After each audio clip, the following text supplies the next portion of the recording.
Grand Matin Sud Radio, 7h-9h, Jean-Jacques Bourdin. Merci d'être avec nous en direct ce matin. D'abord vous, 0826 300 300, vous appelez, évidemment, vous pouvez intervenir sur tous les sujets d'actualité. Vous savez que nous aimons cela le matin sur l'antenne de Sud Radio. Je suis très heureux de vous savoir avec nous, d'ailleurs, où que vous soyez actuellement. Bien, avec nous Luc Faré, qui est secrétaire général de l'UNSA Fonction Publique. Luc Faré, bonjour.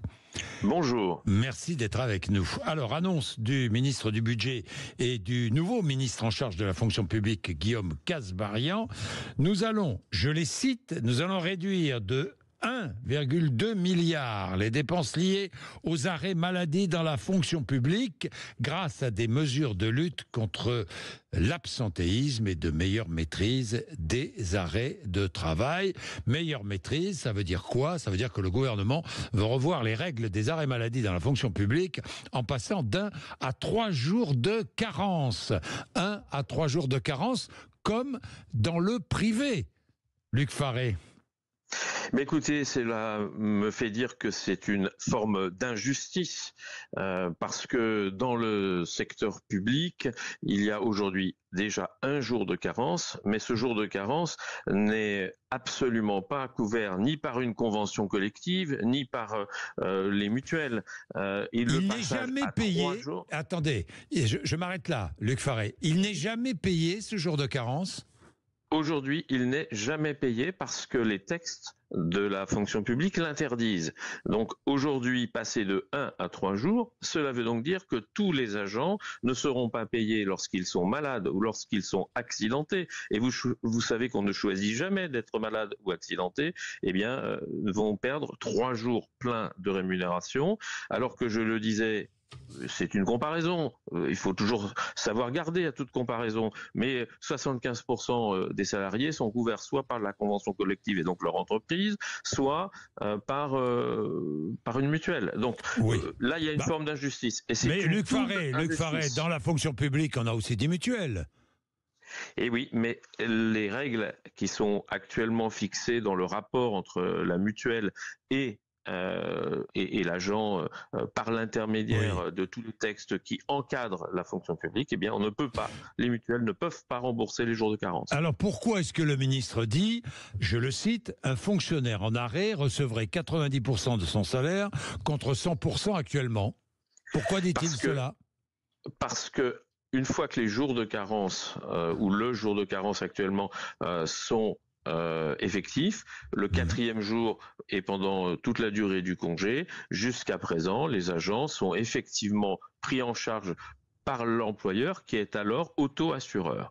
Et nous, on dit à l'UNSA, c'est une double peine parce que du jour au lendemain, on va changer la règle et changer le fonctionnement, et cela signifie que le 1,2 milliard dont vous parlez d'économie va se faire, va être pris et payé par les agents malades les plus faibles, ceux qui n'ont pas choisi ni d'être malades ni d'avoir un accident.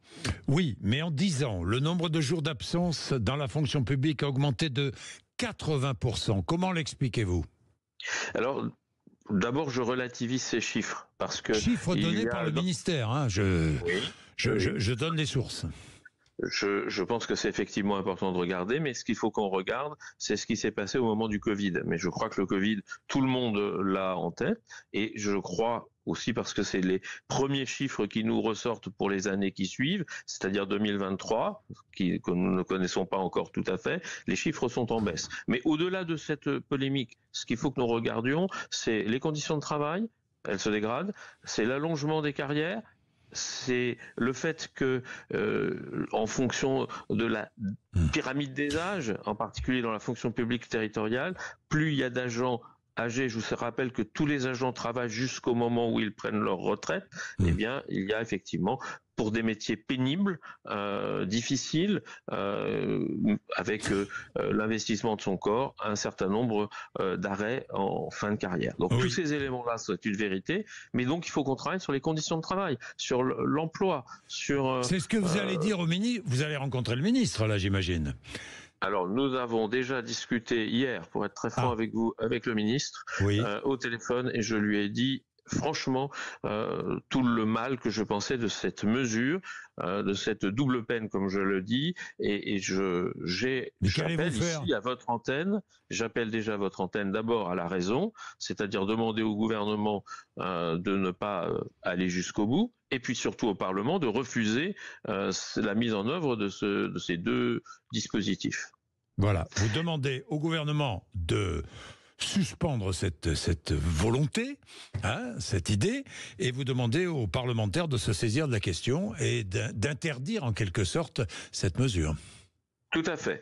D'autant qu'elle s'ajoute à deux autres problèmes qui sont complètement d'actualité, et donc qui posent une question de fond sur l'attractivité de la fonction publique.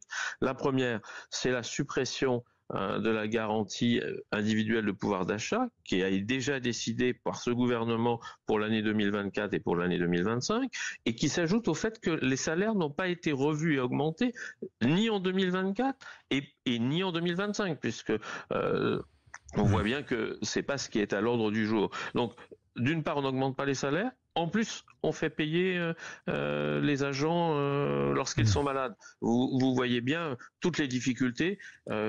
Quelle personne va se diriger vers la fonction publique en se disant si je suis malade, je ne serai pas bien remboursé et si ou payé et si en plus mon salaire n'augmente pas. Donc aujourd'hui il y a une véritable difficulté et puis j'ai envie de dire le gouvernement, le Premier ministre, le ministre de la fonction publique rendent hommage systématiquement à l'action des agents. Et on l'a encore vu lors des intempéries de la semaine dernière. Et quelle est la réponse? C'est bien, on ne vous augmente pas. Et on rend, quand vous êtes malade, quand vous êtes accidenté, quelles que soient les raisons, vous aurez à payer plus. Bien, merci beaucoup Luc Faré. Nous allons suivre évidemment ce sujet avec attention parce qu'il est important. Et je recevrai d'ailleurs Guillaume Kasbarian, le ministre de la fonction publique, dans la semaine. Nous parlerons de cela, nous reviendrons aussi sur la rémunération des agents de la fonction publique. Toute fonction publique confondue, on est bien d'accord.